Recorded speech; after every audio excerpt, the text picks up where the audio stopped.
Hi, in this video we are going to discuss the Confined Space Entry Standard, which is a part of the module regulation of the Certified Safety Professional exam.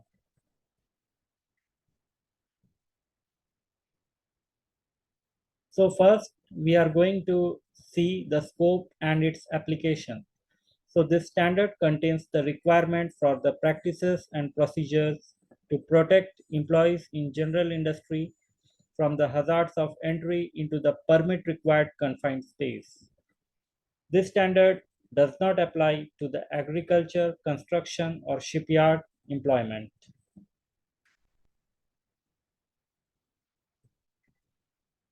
So, we are going to see the definitions associated with this standard. So, the first is the acceptable entry conditions.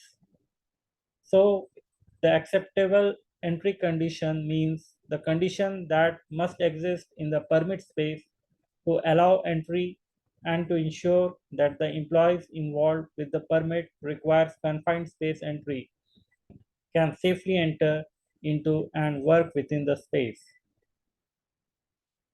So the next definition is of the attendant. So it means an individual stationed outside one or more permit space who monitors the authorized entrants and who performs all the attendance duties assigned in the employer's permit space program. So basically, the attendant is the one who is outside the confined space and he monitors the entrance or the people who are entering into the confined space having the authority. Next is the authorized entrant. So an authorized entrant means an employee who is authorized by the employer to enter a permit space. So now the next definition is of the confined space. So what do we mean by confined space? So it means a space that is first large enough and so configured that an employee can bodily enter and perform assigned work. So it should having a sufficient space so that an employee can enter fully inside.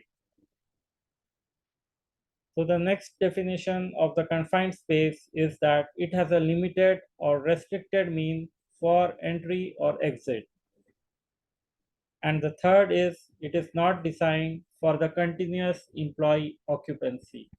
So under all these three categories, uh, if any of these three categories are satisfied, then it can be uh, called a confined space. So the next is the engulfment. So the engulfment means the surrounding and effective capture of a person by a liquid or finely divided flowable solid substance that can be aspirated to cause death by filling or plugging the respiratory system, or that can exert enough force on the body to cause death by strangulation, constrictions, or crushing.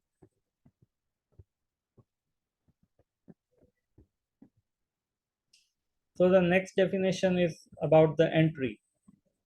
So the entry means the action by which a person passes through an opening into a permit required confined space. Now the next is what do we mean by the entry permit? It means the written or printed document that is provided by the employer to allow and control entry into the permit space and that contains the information required in this standard. So the next definition is the entry supervisor. So entry supervisor means the person responsible for determining if acceptable entry conditions are present at the permit space where entry is planned, for authorizing the entry and overseeing entry operations, and for terminating the entry as required in the standard.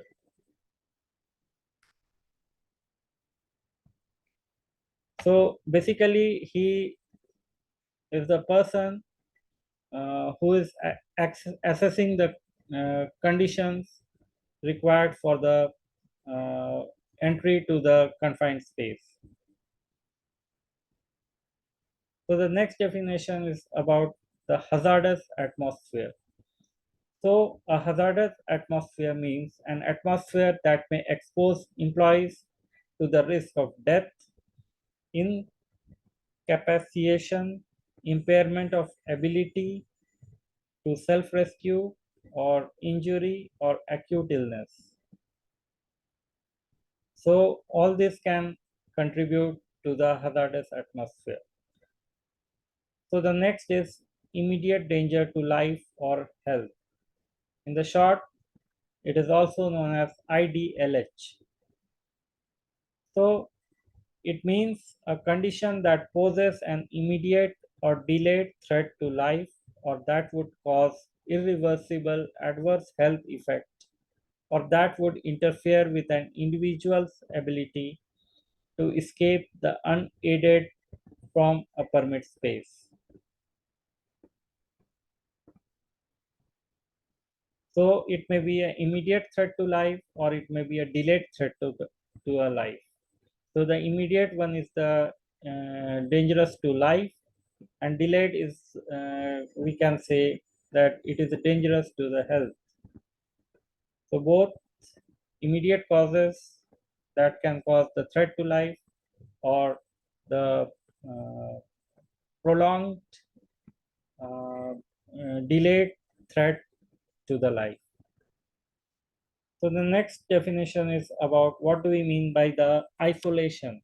So all these terminologies we are defining in perspective of the confined space. So now the isolation means the process by which a permit space is removed from the service and is completely protected against the release of energy and the material into the space. So both energy and the material should be means the area which has been isolated must be protected from the energy as well as the entry of the material.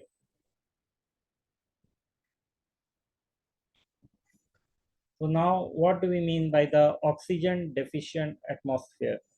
So for a confined space, the oxygen deficient atmosphere means an atmosphere containing less than 19.5% oxygen by volume. So it means that the total volume of the confined space uh, means whatever be the volume of the confined space, if the oxygen is less than 19.5% by volume, then it can be said to be the oxygen deficient atmosphere.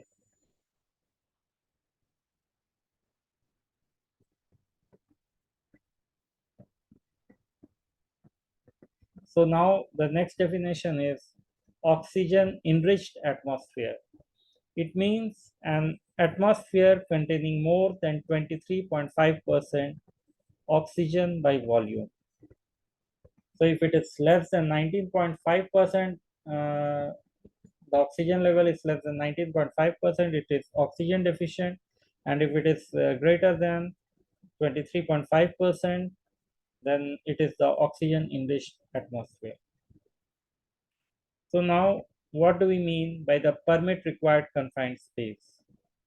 So it means a confined space that has one or more of the following characteristics. First, it contains or has a potential to contain a hazardous atmosphere. Second, it contains a material that has the potential for engulfing an entrant.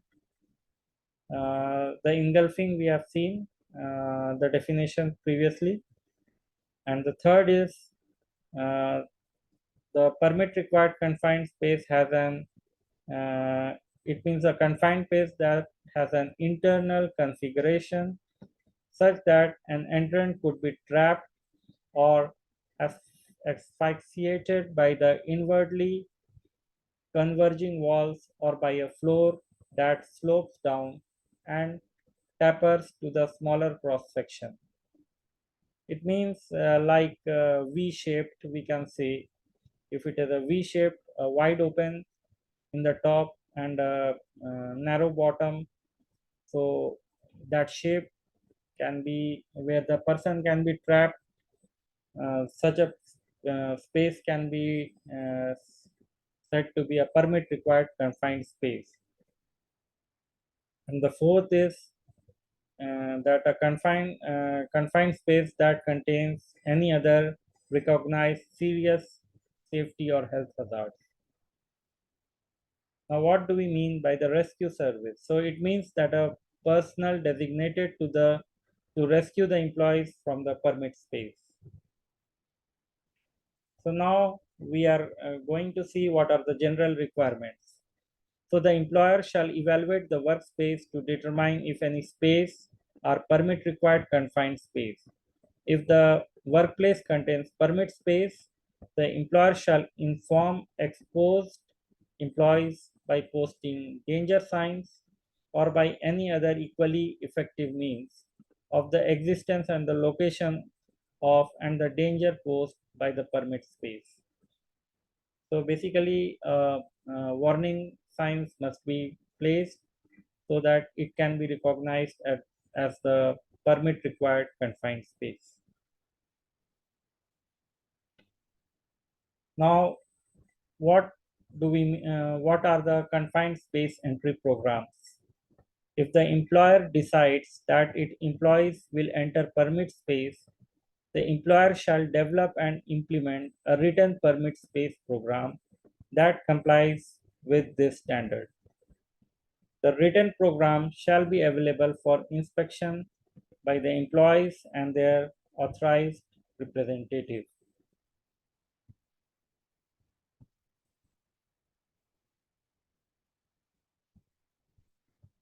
So, under the confined space entry program, the employer shall implement the measures necessary to prevent unauthorized entry, identify and evaluate the hazards of the permit space before the employee enters them, and develop and implement the means, procedures, and practices necessary for the safe permit space entry operations.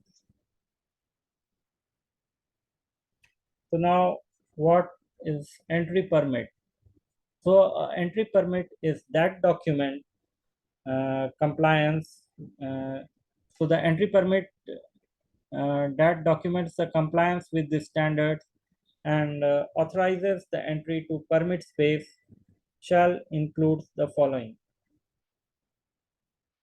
So the permit space to be entered, the purpose of entry, date and authorized duration of the entry permit, authorized entrant by name, attendant name, entry supervisor by name, then measures to isolate the permit space and to eliminate or control the permit space hazard before entry, and the employer must have the opportunity to observe the monitoring under this standard. So all these are should be covered as a minimum requirement for the entry permit.